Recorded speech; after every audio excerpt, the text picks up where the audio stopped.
நடிகை உமா ரியாஸ் கான் மகன் ஷாரிக் ஹாசனுக்கு திருமணமாக இருக்கும் தகவல் தான் இப்போ சோஷியல் மீடியாவில் வைரல் ஆயிட்டு இருக்கு. நடிகர் ரியாஸ் கான் படங்களில் மட்டும் இல்லாமல் சீரியலும் நடிச்சிட்டு வராரு. அண்ட் சன் டிவியில் ஒளிபரப்பாகும் பிரபலமான சீரியலான இனியா சீரியலில் வில்லனா நடிச்சிட்டு வராரு.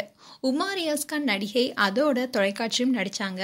இப்போ உமா யூடியூப் சேனலையும் ரன் பண்ணிட்டு வராங்க. அண்ட் ரியாஸ் உமா தம்பதிக்கு ஷாரிக் ஹாசன் சமந்த் ஹாசன் 2 பசங்க இருக்காங்க.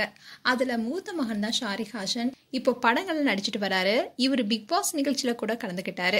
அப்படி இருந்தாலும் இவருக்கு பெரிய அளவுல பட வாய்ப்பு அமையல.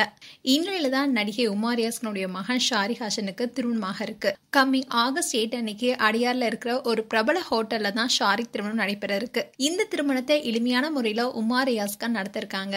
இந்த திருமணத்துல நெருங்கிய உறவினர்கள், குடும்ப நண்பர்கள் மட்டுமே கலந்து கொள்ள இருப்பதா கூறப்படுது. அதோட மகன் திருமணம் தொடர்பா எந்த ஒரு அறிவிப்புமே இவங்க வெளியிடல. உமா ரியாஸ் மகனுக்கு திருமணம் நடக்கும் செய்தி பலருக்கும் தெரியல. அண்ட் ஷாரிக் மரியா என்பவரை தான் திருமணம் செய்ய இருக்காரு. ஆகஸ்ட் 3 அன்னைக்கு தான் மெஹந்தி அண்ட் ஹால்தி ஃபங்க்ஷனும் பண்ணியிருக்காங்க. இவங்களுடைய மெஹந்தி ஃபங்க்ஷன்ல எடுத்த வீடியோ இப்போ சோஷியல் மீடியால வைரல் ஆயிட்டு வருது.